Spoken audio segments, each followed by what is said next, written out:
नमस्कार, मैं हूं सौरभ कुमार और आप देख रहे हैं सनम न्यूज, जो पहुंचाए हर पक्की खबर सीधे आप तक। आइए सबसे पहले नजर डालते हैं आज की सुर्खियों पर। भारतीय वायुसेना आज अपना 88वां स्थापना दिवस मना रहा है। चीन सीमा पर सैन्य तैनाती के बीच वायुसेना ने दिखाया अपना दम, राफेल ने भी भरी अपनी उड़ान। हाथरस केस में आरोपितों ने एसपी को लिखी चिट्ठी, कहा हम बेकसूर, पीड़िता की मौत भाई की पिटाई से हुई। अभिनेता शत्रुघ्न सिन्हा के रिश्तेदार डॉक्टर का सड़ा गला मिला सब, 6 महीने से नहीं मिल रही थी सैलरी। राजद नेता और बिस्कोमान निदेशक के यहां आयकर विभाग की छापेमारी, कई अहम जानकारी मिली। सभी पुलिस कर्मियों की छुट्टी रद्द, चुनाव को लेकर मुख्यालय ने किया फैसला। इंजीनियरों की बड़ी लापरवाही, परे रह गए 337 करोड़ पर नहीं हुई सड़कों की मरम्मत। चुनाव आयोग ने स्टार प्रचारकों की संख्या घटाई, 40 से हुआ 30। बक्सर से बेटिकट हुए गुप्तेश्वर पांडे अब नहीं लड़ेंगे चुनाव, बोले अब फोन करके हाल ना पूछे। नीतीश कुमार ने लिखी जनता को खुला पत्र, कहा काम के आधार पर मुझे फिर से मौका दीजिए। 2 फरवरी से इंटर और 17 फरवरी से होगी मैट्रिक की परीक्षा, बिहार बोर्ड ने जारी किया शेड्यूल। तेजस्वी ने नीतीश और बीजेपी को माफी मांगने को कहा, मानहानि का केस करेंगे। WHO की चेतावनी, कोरोना बढ़ा तो हर 16 सेकंड में एक मरा हुआ बच्चा पैदा होगा। बेलगाम अपराधियों ने पुलिसकर्मी को मारी गोली, इलाज के दौरान हुई मौत। भारतीय वायुसेना आज अपना 88वां स्थापना दिवस मना रहा है। भारत के गौरवशाली अतीत से जुड़े इस कार्यक्रम की झलकियां आज हिंडन एयरबेस में देखने को मिली। इस आयोजन में राफेल, जगुआर, तेजस, सुखोई और मिराज समेत कुल 56 एयरक्राफ्ट ने हिस्सा लिया। इन सभी विमानों ने एक से बढ़कर एक करतब दिखाए, जिसे देखकर वहां मौजूद लोगों ने दांतों तले उंगलियां दबा ली।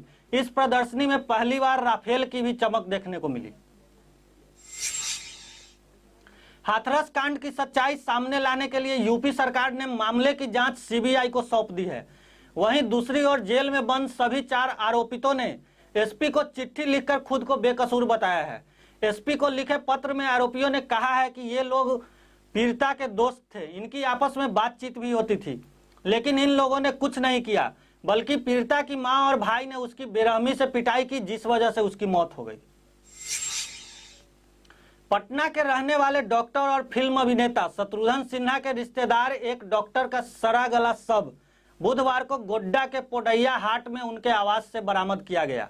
मृतक की पहचान पोडैया हाट के देवदार स्वास्थ्य केंद्र में डॉक्टर विजय कृष्ण श्रीवास्तव के रूप में हुई है। बताया जा रहा है कि डॉक्टर विजय की डीएमएफटी के तहत जनवरी 2020 में संविदा पर बहाली हुई थी और अभी मंडल कारा में वे नियुक्त थे। उनकी पत्नी सुजाता ने बताया कि उन्हें 6 महीने से सैलरी नहीं मिली थी, जिसके कारण परिवार की आर्थिक स्थिति ठीक नहीं थी और इसे लेकर वे परेशान भी थे। विजय कृष्ण फिल्म अभिनेता शत्रुघ्न सिन्हा के रिश्तेदार लगते हैं। सासाराम के खनन और होटल कारोबार, राजद नेता संजय सिंह के औरंगाबाद, सासाराम, वाराणसी समेत कई ठिकानों पर छापेमारी की गई। बिस्कोमान के निदेशक रमेश चंद्र चौबे के यहां भी आयकर विभाग की छापेमारी की गई। इनके सभी ठिकानों पर आयकर विभाग ने छापेमारी की। छापेमारी के दौरान 50 लाख से ज्यादा कैश, जेवरात और 6 करोड़ के निवेश से संबंधित कागजात मिले। बिहार पुलिस के सभी पुलिस कर्मियों की छुट्टियां रद्द हो गई है। इसको लेकर पुलिस मुख्यालय ने आदेश जारी किया है। इसका कारण बिहार में चुनाव बताया गया है। पुलिस मुख्यालय ने इसको लेकर बताया है कि विधानसभा चुनाव को लेकर इस अवधि में आने वाली सभी छुट्टियों को रद्द कर दिया गया है। विशेष परिस्थिति में ही जरूरी काम को लेकर प्रक्रियाओं का पालन करते हुए छुट्टी स्वीकार की जाएगी। इसके अलावा कोई भी छुट्टी नहीं दी जाएगी। राज्य के इंजीनियरों की एक बड़ी लापरवाही सामने आई है। लापरवाही का आलम यह है कि इंजीनियरों के पास 337 करोड़ पड़े रह गए, पर गांव की सड़कों के निर्माण या मरम्मत मद में उसे खर्च नहीं किया। पिछले साल से विभाग बार बार इंजीनियरों को पत्र लिखकर चेतावनी दे रहा है कि वह या तो पैसा सरेंडर कर दे या बताए कि वे अपने पास बचे पैसे को कहां और किस सड़क पर खर्च करेंगे। इंजीनियरों की इस कार्यशैली से परेशान होकर विभाग के अपर मुख्य कार्यपालक पदाधिकारी संजय दुबे ने एक आदेश जारी कर जताया है कि अगर अविलंब पैसे की सही जानकारी नहीं दी गई तो अब उन पर अनुशासनात्मक कार्रवाई की जाएगी। बिहार विधानसभा चुनाव कोरोना संकट के बीच हो रहा है। इस दौरान चुनाव आयोग भी कई प्रयोग इस चुनाव में कर रहा है। अब चुनाव आयोग ने स्टार प्रचारकों की संख्या कम कर दी है। पहले स्टार प्रचारकों में अधिकतर 40 नेता होते थे, लेकिन आयोग ने इसको अब 30 कर दिया है। आयोग ने सभी मान्यता प्राप्त राष्ट्रीय और क्षेत्रीय दलों के लिए स्टार प्रचारकों की संख्या 40 से घटाकर 30 कर दी है।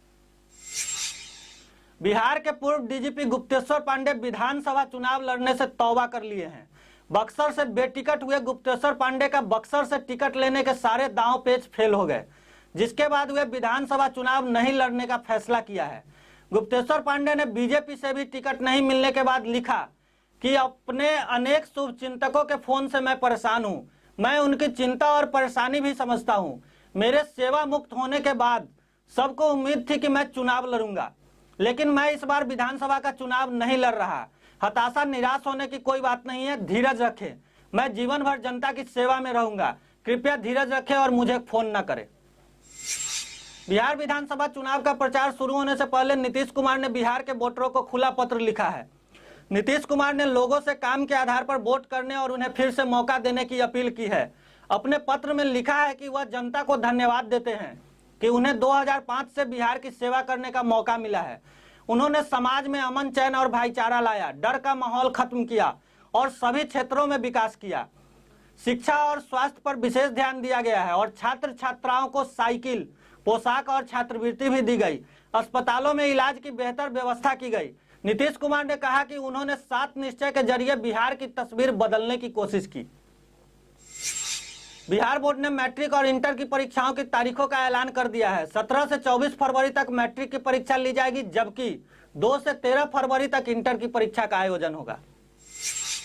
शक्ति मलिक हत्याकांड का तेजस्वी यादव पर आरोप लगाने और बयान देने पर तेजस्वी यादव ने सीएम नीतीश कुमार और बीजेपी को माफी मांगने के लिए कहा है। तेजस्वी ने कहा कि अगर माफी नहीं मांगते हैं तो नीतीश और बीजेपी पर मानहानि का केस करेंगे। यह आरोप कोई मामूली आरोप नहीं है। तेजस्वी ने कहा कि एसपी के प्रेस कॉन्फ्रेंस में आरोपियों ने कबूल किया कि मेरा इस हत्याकांड से कोई लेना देना नहीं है। उन्होंने कहा कि राजनीतिक षड्यंत्र के तहत मेरा नाम लिया गया है। हमने पहले ही इस घटना की सीबीआई जांच कराने की मांग की थी।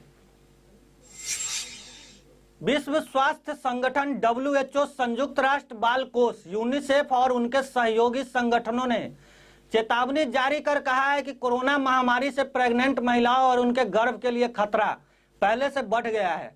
WHO ने एक रिपोर्ट जारी कर बताया कि कोरोना महामारी बढ़ी तो हर 16 सेकंड में एक मृत बच्चा पैदा होगा और हर साल 20 लाख से भी ज्यादा स्टिल बर्थ के केस सामने आएंगे। उन्होंने कहा कि बेहतर निगरानी, प्रसव पूर्व अच्छी देखभाल और सुरक्षित प्रसव के लिए पेशेवर चिकित्सक की सहायता से ऐसे मामले को रोका जा सकता है। गुरुवार की अहले सुबह जिले के मनियारी थाना के चौकीदार मोहम्मद जैद ड्यूटी पर जा रहे थे, जिस दौरान अपराधियों ने उन्हें गोली मार दी। घटना के कुछ क्षण में ही उन मौके पर भीड़ लग गई। स्थानीय लोगों के द्वारा पुलिस को सूचना दी गई। साथ ही आनन फानन में पुलिसकर्मी को गंभीर अवस्था में अस्पताल लाया गया, जहां डॉक्टरों ने उन्हें मृत घोषित कर दिया। घटना मनियारी थाना क्षेत्र के अधवारा पुल के निकट घटी है।